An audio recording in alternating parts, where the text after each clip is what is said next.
Last week, we decided that we're going to do something different for maybe a few podcasts. Who knows? Because it's summer and we're enjoying the summer, and it's hard to deep dive on something when you're not even coding all day, every day. There's so many cool little topics we want to touch on because that's what we're dabbling in the summer. It's experimental summer. So just like we did last week on the pod, if you haven't go listen to that. We're going to touch on some topics, but we have a theme, Frank. We got a theme. What's the theme? Oh, the theme this week is great because it was made up by you, I assume about 10 minutes before the show, but it's upgrades. Upgrades. There's a whole podcast called Upgrade, by the way. It's a great podcast. You should go listen with Jason Snow. Anyway, we are going to talk about like when's the right time, and finally, we're not going to talk about for our apps because we usually get into that dependency thing where we just talk about our apps and how we don't want to like update the SDKs for our apps. We're not going to talk about that this time. I swear we're not, though we might. We're also going to just talk about devices because we're in a device mood too, right? So we're going to talk about all the upgrades. Yeah, I think so. And the first one actually came from a Patreon listener who was talking about new Xcode requirements because at WWDC, they announced Xcode 15. But additionally, there's new Xcode 14.3 requirements that require, let me look up macOS. It's hard. You need a chart. You do need a chart. Specifically, I believe they were running Big Sur, and I believe that the latest versions of Xcode require Ventura, which is like the latest. And in fact, Xcode 15 for sure will require Ventura. Not Sonoma, which is the newest one. But it has you always thinking, right? Because I still have my MacBook. I have my MacBook Pro 13-inch from 2013 when I joined Xamarin a decade ago. And it's a beaut. It's a beaut. And I resisted, Frank. I resisted the upgrade. And then Apple was like, well, you can't ship apps anymore. So what do you do? Oh, they're so rough. They are so rough. You know, every time like, I don't know. I'm an old timer and I like to support as many. See, I did. I got to talking about SDK versions here. I like to support as many old versions of my apps as I can of the OS. But Apple has been really making it hard, especially lately. And now they're making it like they're getting very aggressive with year 2013. I'm curious, does that cap out at Big Sur? Because when we were thinking about this topic, I had to ask you, I'm like, I have a 2017 iMac Pro. Can I even, it's on Ventura. I know that much. I am currently on Ventura. And according to you, I can even get the latest Xcode. But Sonoma, you were telling me, am I out of the Sonoma party? No Sonoma for me? Yeah, so for Big Sur specifically, this one supported a lot of devices, and it did, in fact, support the MacBook Pro late 2013, which is the model I have. So it was the very, very last one specifically. And it did not run well, basically, at all, for all intents and purposes. But yes, so Ventura, here's where it becomes interesting. Ventura, which Xcode 14.3 and 15 require, specifically are going to be your MacBook Pro and iMac 2017 or later, and MacBook Air 2018 or later. So we're talking 5-6 years in general. But Sonoma, those are your MacBook Pros 2018 and your iMac 2019. So sorry, MacBook Pro 2018, Mac Pro 2019, and iMac 2019 or later. So we're only talking 4 or 5 years here. Yeah. 4, according I know the names of these computers don't exactly match their release, but 4, that seems low. The problem with growing up during the crazy 90s is I felt like simultaneously there was a lot of growth, but also I wasn't buying computers as often, even though you'd like go try to buy a new video game and it'd say new requirements and decide whether your computer could actually do it. The problem is I grew up in the 90s and time is compressed in your childhood. Like everything seems to take so long because your brain is just moving too fast or something like that. And time just is incorrect when you're a child. And I felt like things move more slowly. But 4 years, I mean, that was definitely the 386 to Pentium switch. The problem is computers have really plateaued. And so, like, have they really improved since the Pentium 166? It's debatable. And so, I, I do feel like 4 years is short, but at the same time, I wonder if I'm basing that on just childhood perceptions of time. It's hard, right? Because with these machines, as they progress, it's not like you can just go upgrade your CPU or put in a new MOBO, right? You got to buy a whole new machine. And that's really where it comes down to at the end You're of the right. day. And it's funny, the example I was thinking of, the Pentium example, we literally had a 486 SX computer. This is the one without the math coprocessor. But we bought a Pentium chip and put it onto the same motherboard. Didn't even take out the 486, just left it there. I assume it was like playing Minesweeper or something while the Pentium did all the work. Yeah. You can still upgrade computers these days, but you know, every time I try to upgrade the processor in one of my PCs, I end up buying a new motherboard. Like even those aren't so great to upgrade. No, yeah. And if you're upgrading, little slim down machines, like this is my Surface laptop, or you have a MacBook Beautiful. Air, you're there's not even, I'm sure there's little nubs or little screws under here, but I'm not opening that up. You know what I mean? And it's probably all soldered on it. I always told myself when the computer's 10 years old, I'll actually crack it open and have fun. Like I'm almost excited when a computer breaks because then I can just open it up. But I haven't opened an Apple laptop in years. It's probably just pretty boring in there too. My MacBook Pro 2013 it's in a drawer.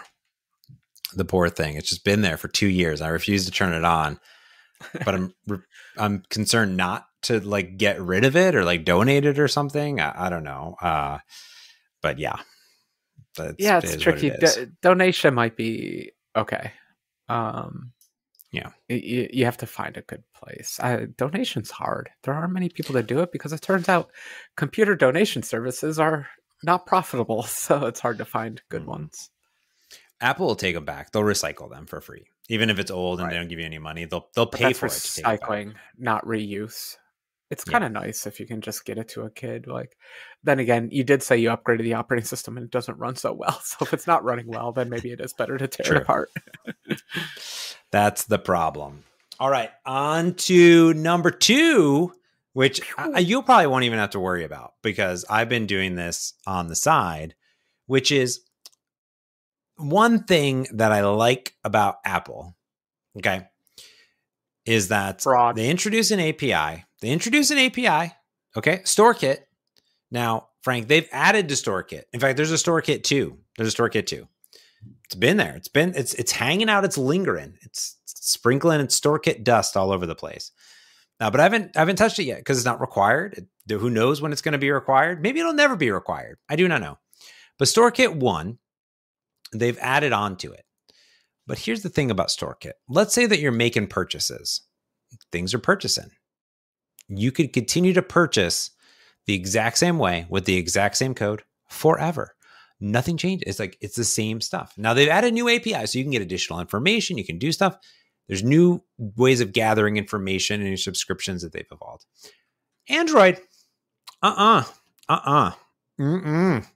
They're like, let's just change the API every year and a half and require you to update your billing libraries every 2 to 3 years with brand new source code. Okay. Now they've done this twice because they had the Android billing library, and it seems like every 2 versions, they're like, we're going to break everything. All your APIs are completely different. Nothing works exactly the same. Good luck. And like their documentation, subpar. And I was getting ready because this August and November are the dates that Android billing library V5 is required. You get it in the portal. It's super nasty. I'm getting tons of issues on my GitHub. People are like, when are you going to do it? When are you going to do it? I'm like, I'm going to do it. And then I looked at the changelog and I was like, I'm not going to do it tomorrow. I'm going to have to plan this out. And then Google I/O happened, and guess what they released? Android Building Library V6. Why did they do that? What are they doing? Why? Stop it, Slap. Now, V6 and V5 are pretty similar, but like, what is going on here? Like, cut it out, Google, in your library changes. It's drastically different. It's not even the same. It's not even the same. It's very upsetting. And I got to upgrade. Everyone's got to upgrade. This is ridiculous. For a core piece of functionality, it is so disheartening and so frustrating, Frank, in so many ways. Cut it out. Cut it out, Google. Was cut it out a reference to Full House? I just have to ask. Cut it out. Yes. You got it. Excellent.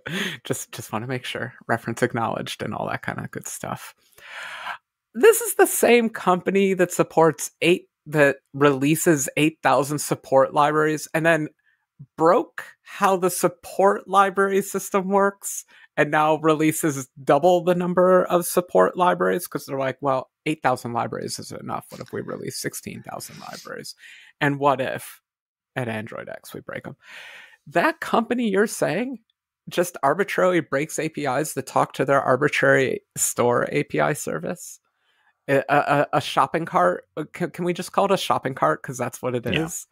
A shopping cart API keeps on breaking because is it really that hard? Have none of these people written PHP websites? Like we used to write stores like this in our afternoons. Okay, that's old man rant over. New modern programmer is James. You just right click and say upgrade NuGet, and then like nothing changes because no one breaks APIs anymore. So did they? Can we go back to an old podcast? Find a rant where I ranted about semantic versioning and how it's ruined software, and please insert it here. Thank you. End of rant. Yeah. Here's I'll put my diff. I have a pull request on my in-app billing plugin that is doing this, and you can see specifically that. I mean, it's even silly stuff, right? Because I had to change a bunch of my APIs, but there's silly stuff. For example, they're like, oh, instead of calling it like SKU something, now it's product SKU. Instead of like, item SKU, it's product. Like, what? What are you doing? Knock it off. It's just really, really, really, really silly. Just some of those things were just like, why are you doing that? It's just, and in fact, I started this pull request in like March and it was called start implementing V5. And now it's V6. So in general, it's just absolutely ridiculous. And I'm assuming they don't use support libraries for these things. So you have to code 5 and 6 separately, or can you code just 6? Just 6 is fine. Yeah. So they had the funny part is they had an upgrade. They had an upgrade doc, which was like upgrading V4 to V5. But then when V6 came out, they're like, here's that upgrade from V5 to V6. And they got rid of the other doc. The other doc's like gone. Yeah. It's like, what are you guys doing? No way. Okay. Yeah. It's real bad. Software people. Okay. Yeah. I had to do all sorts of craziness. And then it's even wild because now like every subscription can have like different things underneath it. Like they're like offers or whatever. And then like they upgraded every single subscription to have a default one. And like, they're like, it'll fall back, it'll work, but then like maybe not in August or November. Like, but when will it stop working, Google? I don't know. And I'm terrified. And it's all out there though. I upgraded it. My V7, which features support for V6 is out there in the wild. So it's bananas. I hope you actually, please actually link to the diff, if you will, in this podcast so people can go see it, because it is the most inane changes like you described. I assume they changed the graph structure, the allowed topology of the graph, so that they allow these nested offer items. In other words, they finally added coupon codes to their stupid shopping cart. But it's the trivial changes that I agree with you. It's like we move this field that was named one thing into a subfield, and now we also change its name just to be especially spiteful. These are exactly, again, please copy and paste the rant from semantic versioning into here. These are the changes that I hate that people feel entitled to do. No. Yeah. If your API is 10 years old, you can do these changes. If it's younger than that, no, you are not allowed to do these changes. They're doing this every year. It's mind-boggling. It's very upsetting, Frank. It is very upsetting. It's so upsetting that I upgraded my C# language version from version 9 to version 10. I needed to use new modern features. I love that. My code is so old and I have so many projects that like I'll be in a thing and I'll just start using a language feature and they're like, you're using a C# 10 feature. And I'm like, yeah, that's fine. And they're like, your project is set for C# 7. I'm like, really? Oops. That old, huh? Yeah. Yeah, it's funny.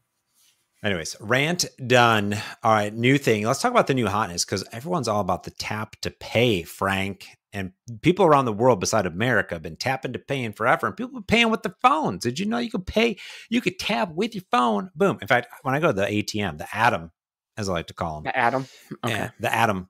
When I go to the Atom, I just tap my phone. Boom. Because it uses that newfangled near field communication. I don't know if you've heard of it, Frank. It's only been around for like 5 decades, but the iPhone cutting edge got it 3 years ago. And upgrading that wireless communication, I believe, Frank, you're playing around with it after 25 years of it being an Android. It's now available. I waited 25 years for the technology to mature. Then, the API was introduced 4 years ago. So you got to let that mature a little bit before you look at it and all that. Also, I should mention, I learned in New Zealand, it's called PayWave. PayWave. You pay PayWave. by waving. PayWave. I like it. PayWave. It's yep. PayWave. Turns out you can do other things with NFC. You can open doors at, I don't know, hotels. Corporations, yeah. Places that have that kind of stuff. Hey, maybe my front door someday also. Well, anyway, this is all just a short way of saying that, yeah, I've actually been starting to get into NFC, even though, yes, it's ancient technology. But the iPhone only got it a few years ago, and they actually only added API access a couple years ago. Like, for a while, it was pretty locked down to just doing PayWave. PayWave. Now, yeah, finally apps can actually access it. And I'm starting to play around with it with iCircuit, and it's going to be a little bit fun where you can have like an NFC element that actually uses the hardware on the phone to do something interesting. These are like old features I used to have in there. So like in iCircuit, if you put a gyro component in, it would actually read like the gyro off of the phone. Accelerometer would actually do that. If you put a microphone element in, it used the microphone on the phone. And it was all fun in the early days because like the phones had all these little devices on it, and I was just giving you easy ways to access those devices. And then the great peripheral winter happened. We just didn't get any like new interesting devices on the phone for a long time. They had a magnometer. Even that's pretty old. We just didn't get any new devices. They added cameras because they keep adding cameras, but it's just fun to see like an actual new piece of hardware that does interesting things. I don't know if they're using it for their new bump technology. Probably not. They probably want to support phones that aren't NFC. But on the upgrade theme today, I just want to say I'm getting all the NFC phones because it's fun having a new little wireless technology to play around with. That's not annoying Bluetooth. You've dealt with Bluetooth. It's annoying. That's not annoying Wi-Fi. It's just something simple and easy to program. Well, the cool thing about NFC compared to Bluetooth is that NFC is kind of always there, right? Compared to Bluetooth, where users can turn it on and off, you have permissions. Like the NFC is always there, and the cool part about NFC, which is similar to Bluetooth, is that you can read and write. And core NFC also has that ability built in, and Android has this forever, right? So, which is super great. But I do think it's really, really neat that these tiny itty bitty tags are built in. In fact, I was watching a video on YouTube. I don't know do you know that you can watch videos on YouTube, Frank? I assume there are 32 pixels by 32 pixels, 10 frames a second, and it takes at least an evening to download. But I guess you could transmit video over the internet if you waited long enough. Transmit nice and slow. I've been watching, I watch a bunch of coffee videos, as one would assume, by James Hoffman, who is a very big coffee influencer in the world. And James did this video on this new coffee machine where you got like these capsules that were actually like coffee, but you tap the thing on top and then you pour the coffee beans in and it grinds it. And the NFC like knows the recipe of it. So the whole idea is, I don't know a lot about specialty coffee, but I want this machine to make cool stuff for me. And I thought that was really neat. I was like, whoa, NFC technology kind of doing a thing. That's kind of neat. But the funny part of it all was that, I'm getting way off track, but the funny part of it all was that the whole like one of the shticks that they had was like, oh, like you can compost the cup or whatever, except for the NFC tag. So you got to take that off and like throw the NFC tag away, which is hilarious. Yeah, I guess that's true. Silicon and plastic and metal doesn't turn into dirt. Yeah. But oh, that's a little bit. Sorry, I've heard of those like little cups having like barcodes on them because you could easily just put a QR code, but you would need a camera for a QR code. Whatever, you could do some kind of scanning thing. It's interesting that NFC has been commoditized to the point where they actually thought just put it on the little cup thing. Put it on there. Yeah, I think the new Nespresso model has a barcode scanner, and then that's how it knows how to do whatever on it. He broke that down too. Yeah, which is kind of wild. 1980s tech. The nice thing about 1980s tech is it's usually low power, so you can just put a little scanner in there, real lickety split these days, versus real fast. The complexity of NFC. My favorite technology, like, you know, we're talking about upgrading and all these things that we're talking about, barcode scanning, cameras, blah, blah, blah. But honestly, the QR code, I mean, I know you need a camera and a device, but the QR code is really nice. And I'll tell you what my favorite feature of the QR code is. It's giving a QR code for your Wi-Fi network.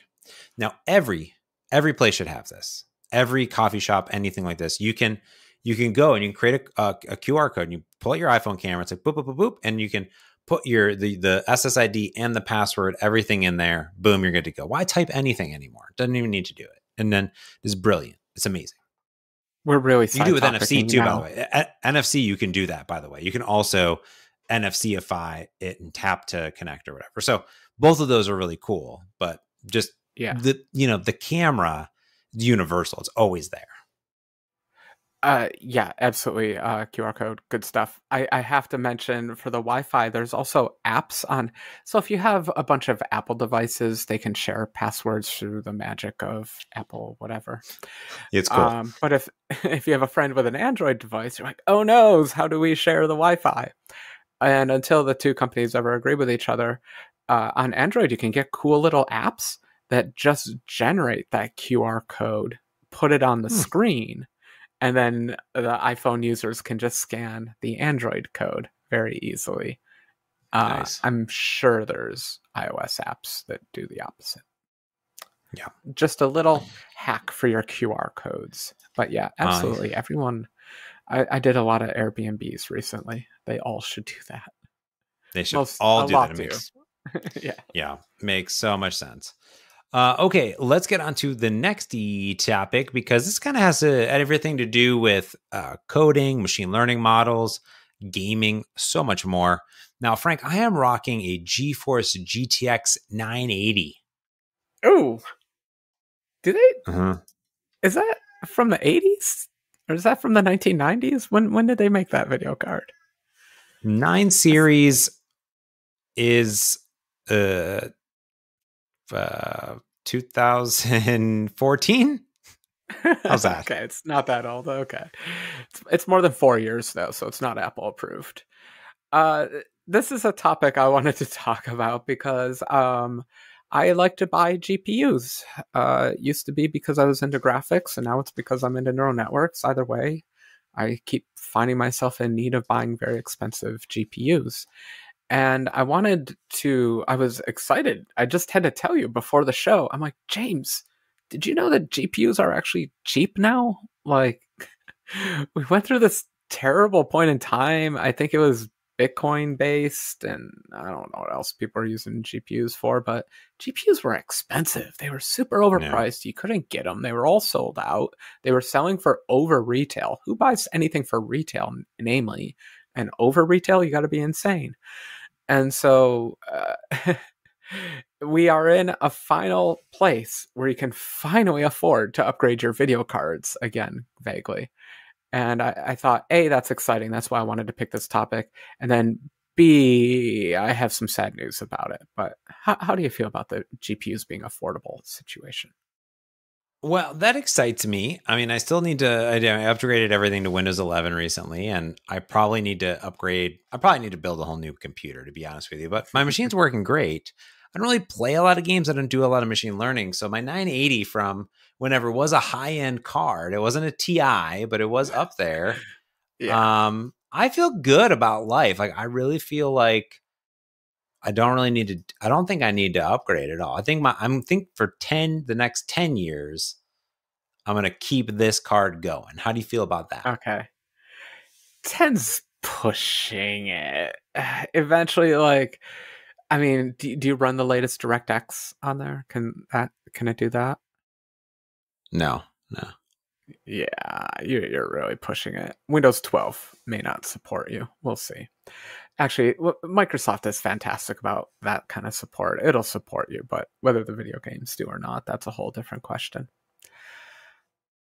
Okay, a little bit of sad news. So it's nice they're affordable. You can actually, like, did you know? I mention it as often as I can, an RTX 3090. Did you know that you can now purchase an RTX 4090? It's 1,000 better, James. 1,000. That's good. I really want They used to go up by 100, but now they're up by 1,000. So wow, times Yeah. 10. It's 10 times better. Oh my god, it's so much better. And so I was feeling a little bit of the FOMO. I was like, wow, my 3090 is looking a little long in the tooth these days. What are these high-end GPUs like these days? And I did something I normally don't do. I signed up for a cloud service, and I got some cloud GPUs. And I'm like, you know what?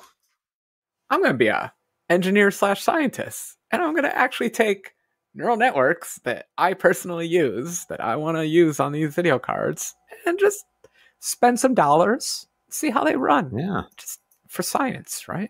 That's why. And I'm sure they're cheap too.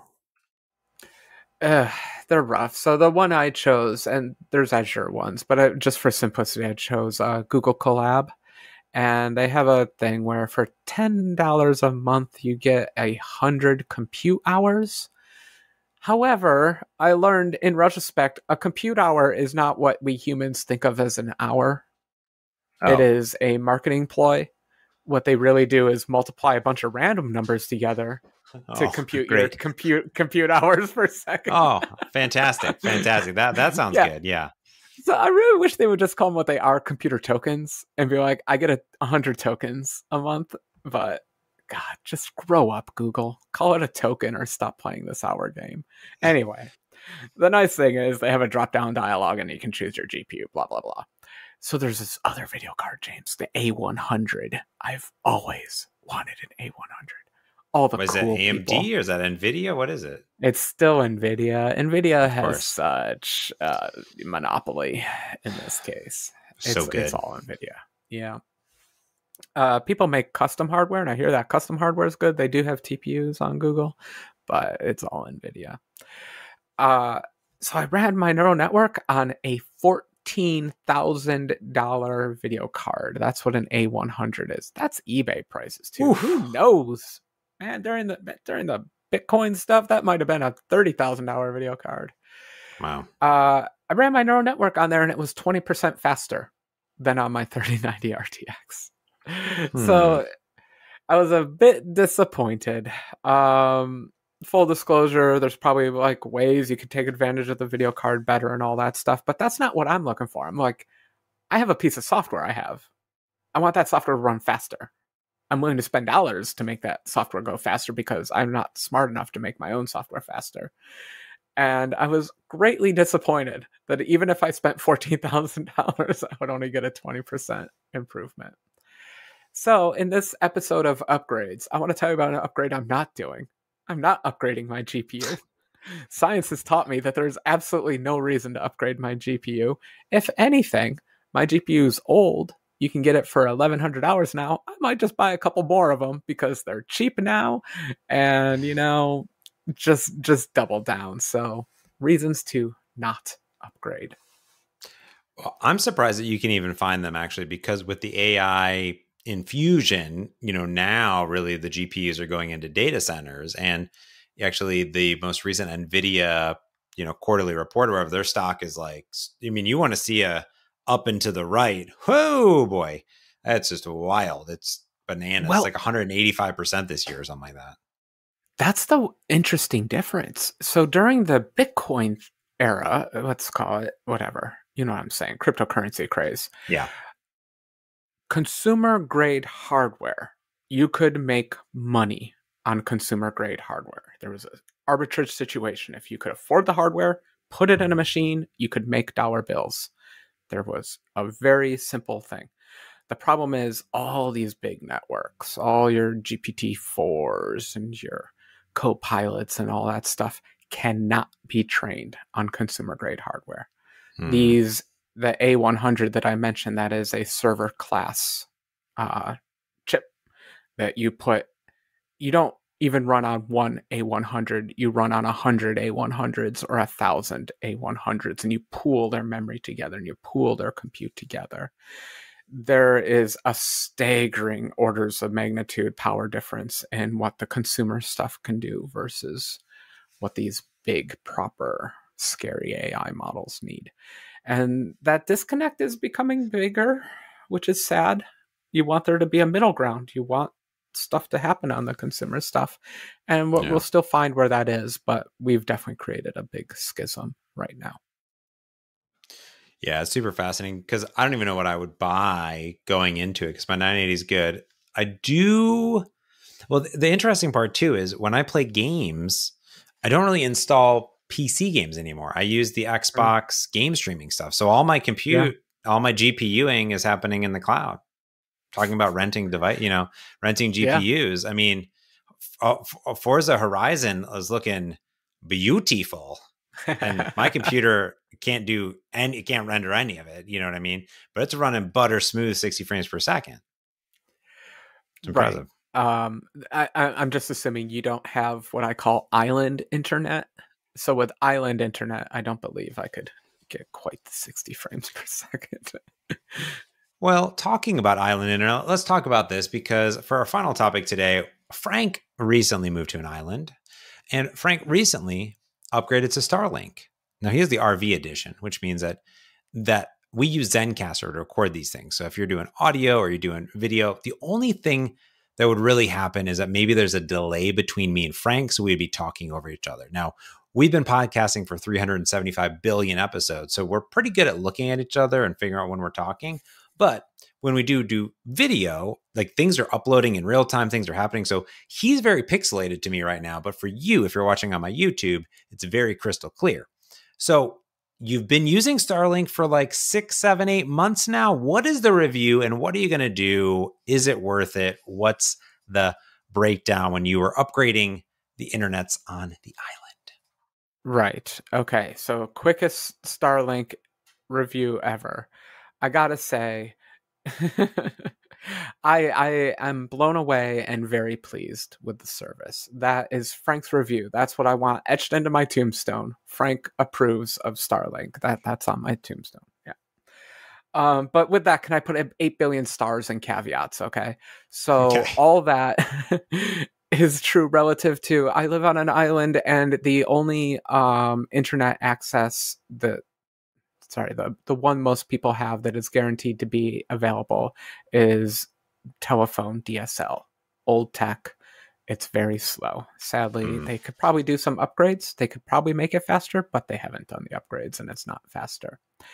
There's an alternative that is fiber optics. And so my review of the Starlink is always with a giant pink elephant over in the corner, me looking over at the pink elephant as I review the Starlink here. But okay, Starlink review. What an amazing device. It comes in a nice box. It's a nice color. It's very nice.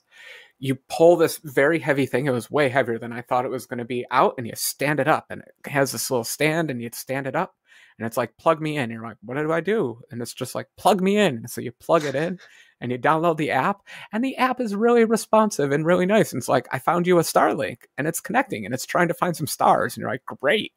And then you watch the animation in the app, and then it's like, all right, buddy, you got internet now. That's amazing, everyone. I don't know. Maybe people have been using satellite internet longer than I have, but that's amazing. So it gets good reviews for that. Where it doesn't get good reviews is the uplink speed. I can actually tolerate the downlink speed just fine. I average about 50 megabit. It's fine. For watching YouTube and that kind of stuff, it's fine.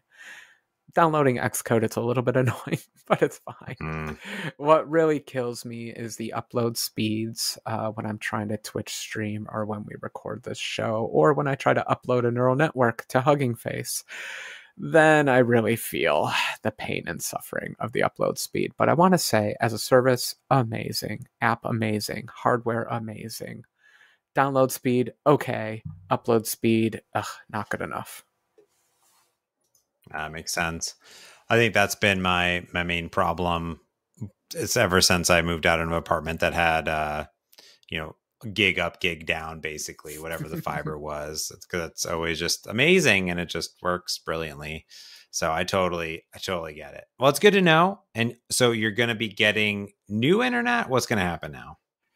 Well, the problem is I wanted to give Starlink a good fair shot, so I wanted to use it for a few months and see how it felt. But I think what my sad conclusion is that I should have gone with my gut and gone with the fiber optics right away. So I will be doing the fiber optics.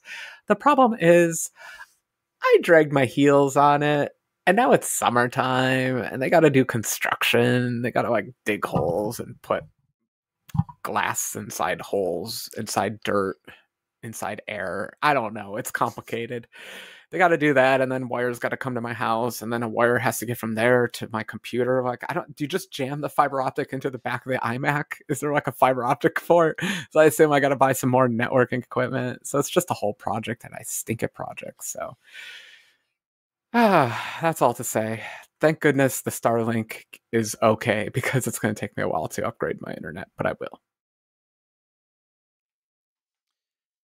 Well, there you go, Frank. We've upgraded, and you can see, if you're watching this on YouTube, it's gotten darker here where I live, which is why. Have you noticed I've been getting dramatically darker, and it's just my screen. I'll turn this on. Right, ready? Hold on. I thought your camera just had a noir mode. No, it did not. Well, the question is, oh wait, I can't get that working.